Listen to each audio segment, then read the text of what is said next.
Trying to teach people like you is like spitting in the face of the entire educational system. No, sir.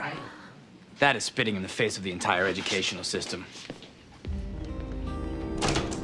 Welcome to MsMojo, and today we're counting down our picks for the top 10 times Pacey was the best on Dawson's Creek. Well, let's give it the old college try, shall we? Come here. It's okay.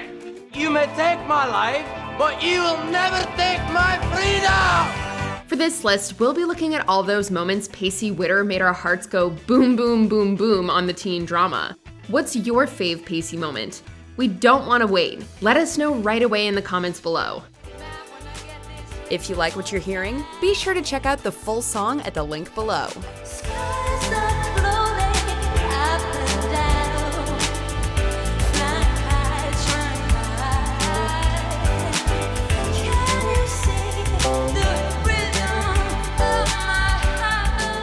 Number 10, when he took dance lessons with Joey Potter. Well, let's give it the old college try, shall we?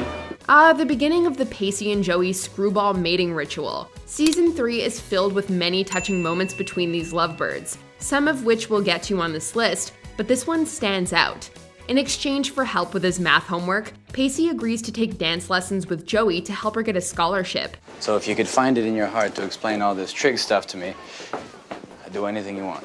Joey and Pacey have been growing closer throughout this season, but in this episode, we see them actively choose to spend time together and help each other out in the process. Now, these two clearly are in the early stages of some screwball mating ritual. Also, we would be remiss not to mention Pacey calls Joey a literal goddess in this episode. Cue the romantic sighs. You just take a good look. She's a freaking goddess, man. How long did you think it was going to be before some guy comes along and is interested in her? I mean, really, dude? Number 9, when he taught Joey how to drive. You're lingering on your clutch. Okay, I know you think you're just easing into the gear, but it's not a good idea. You know, maybe not today, maybe not tomorrow, but soon you're gonna do a lot of damage to your transmission. So what I was thinking is that if you wanted to, I could show you. Pacey spends most of this episode lost in the depths of teen angst, and it makes for some quite compelling moments, such as saying this about Joey. That kind of pretty that gives you butterflies, you know what I mean? Yes, he was drunk when he said it and had spent that whole night being kind of rude, but he's a man in unrequited love, okay? He later goes to apologize to Joey for the way he's acted, and comes this close to telling her how he feels. Look, Joey. But chickens out and offers to help her learn to drive instead, which ends up being one of the reasons she gives him for wanting him to be her first in season 4. He taught me how to drive. And last year at prom, he knew that the bracelet I was wearing was my mom's. It all comes back around. And what about that speech that she gave? What was up with that? This is because you carried my bag off the bus. This is because you taught me how to drive. I mean, she makes sex sound like some sort of McDonaldland gift card you'd give your dog walker for Christmas. Number 8, when he entered the Miss Windjammer beauty pageant. Well, I'm not William Wallace, but I am Pacey Witter. Not only is he a great boyfriend, but he's a champion for gender equality too. I assure you, Mr. Witter, there is nothing in the United States Constitution that says you have the right to enter this pageant. Yeah, and there's nothing in your rule book that says I can't. To the town's chagrin, Pacey signs up for Cape Side's beauty pageant to try and win the prize money. Most of this episode focuses on Joey, who also signs up for the contest, and her quest to gain some confidence. On my own, pretending he's beside me. But as much as we're so proud of Jo for getting up on stage and belting out Les Mis as best as she can, nothing holds a candle to Pacey's performance for the talent portion. He bursts on stage in full Braveheart regalia and further lambasts the judges for, well, judging him. It's that signature Witter charm on full display. Don't worry, Pacey, we won't let them take your freedom. Just one chance to stand in front of my fellow countrymen and tell them that you may take my life, but you will never take my freedom! Number 7, when he told Andie McPhee he was falling in love with her. It used to be that the only comforting part about being Pacey Witter was that I always knew what to expect. And now, I don't have a clue and I'm terrified. And that's why I was pulling away from you. Pacey and Andie's love story has a lot of standout moments from our guy, but this one is a favorite. After sleeping together, Pacey becomes a little standoffish towards Andie. It turns out he was being so weird because he got an A on his history quiz. I got an A. It's the first A I've ever gotten in my entire life, and it kind of threw me for a loop. This might seem strange, but that grade is a far cry from the slacker we met back in season 1. He's growing up, and it's all because someone, Andie, finally believes in him. And that scares him. He says to her, I'm afraid because you are the single most important being to ever grace my existence. right before telling her he's falling in love with her. Truly, this guy has some way with words. I am falling hopelessly in love with you. Number 6, getting Andie help even when it might mean the end of their relationship. We'll deal with tomorrow. But tonight will be magical. Just as Andie helps Pacey, Pacey helps Andie. Throughout season 2, Andie struggles with mental illness, exacerbated by the pressures of school and having to care for her mother. Her father eventually decides to send her to a treatment facility, and she eventually agrees. I'm gonna leave tomorrow. I have to. I know.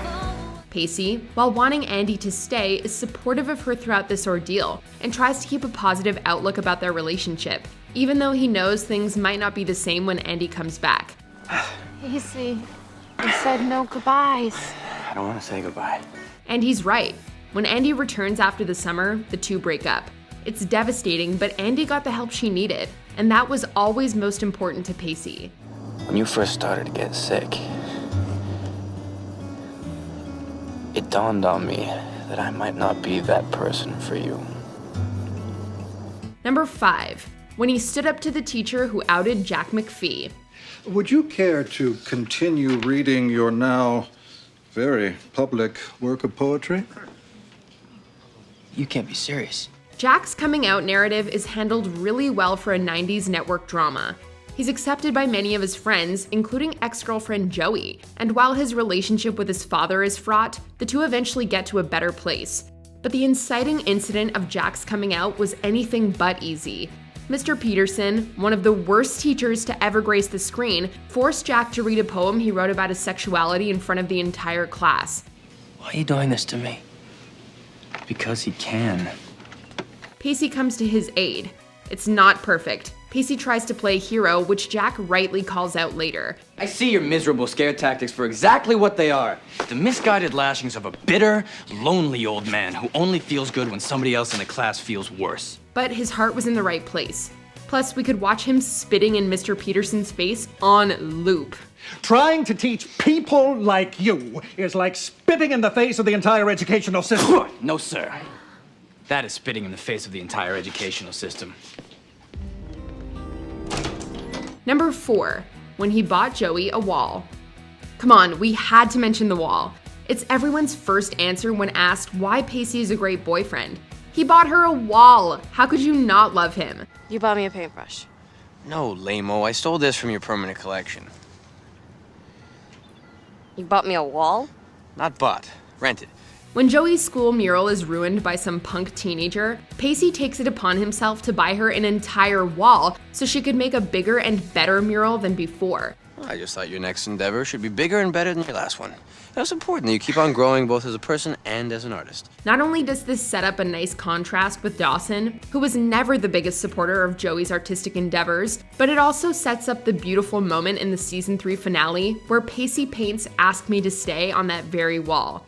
All that being said, I refer to the wall with its hastily yet adoringly written SOS, which I guess kind of speaks for itself. The pinnacle of true love.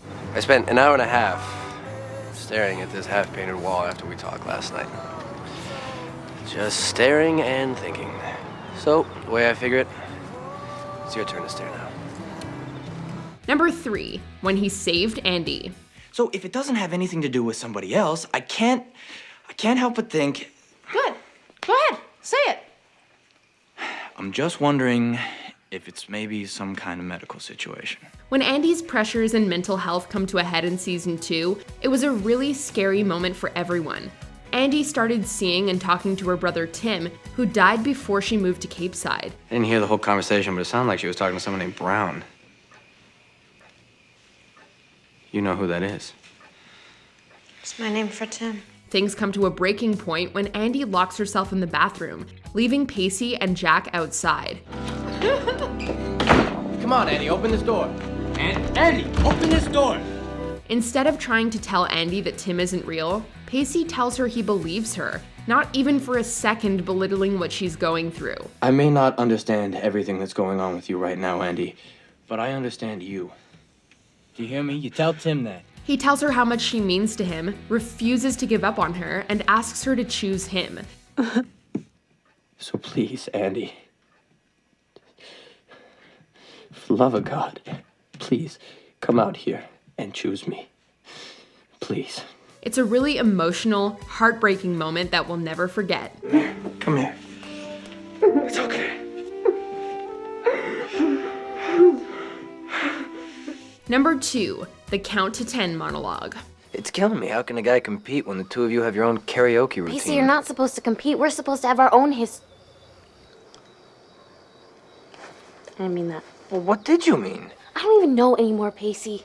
If you don't want us to get to this entry, well, you're just gonna have to stop us. This speech ruined real-life romance for many a teen, giving everyone everywhere unrealistic expectations of what dating in high school would be like.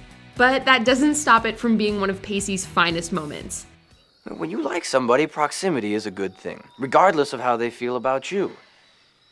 Or don't, as the case may be. By this point, he and Joey have been dancing around each other's feelings for an entire season, from literal dancing lessons to an impromptu kiss on the side of the road. Joey, I'm going to kiss you now. You can't. Joe, you can't say something like that to me and expect me not to kiss you, so that's exactly what I want to do. But this moment solidified Pacey Witter as the titan of high school boyfriends. I'm going to kiss you in about 10 seconds, and if you don't want me to kiss you, well, if you don't want me to, I guess then you're just going to have to stop me. We'll let this entry speak for itself. Just listen. 10.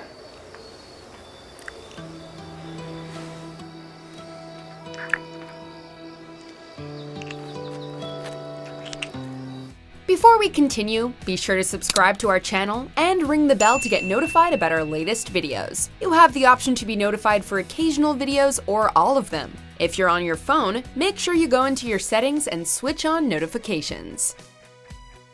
Number 1, putting the dance lessons to good use. My mom's bracelet. I know. How do you know? Well, because you told me. 6 months ago. You were wearing that blue sweater, the snowflakes that you have. We were walking down the hallways at school. I was annoying you as per usual. I said, look, Pacey, I just found my mother's bracelet this morning, so why don't you cut me some slack? Remember that? Listen, this is a list about a man who excels at speeches, so we had to put the best one at the top. Perhaps one of the defining moments of the Pacey and Joey romance, the anti-prom is filled with longing looks, teen angst, and really 90s prom dresses. You see this? This is you. But the climactic scene of the episode has Pacey showing off those dance moves he learned during lessons and spinning Joey around on the dance floor. It's not showy or gaudy. Just simple. Elegant. He gives her a moving speech about her mother's bracelet and how she is beautiful and perfect and elegant and basically everything we've ever wanted someone to say to us. He caps it all off with this unforgettable whisper. I remember everything. Cue all the tears. Do you agree with our picks? Let us know in the comments. And hey, if you're a fan of the song playing right now, be sure to check out the music video for it right here.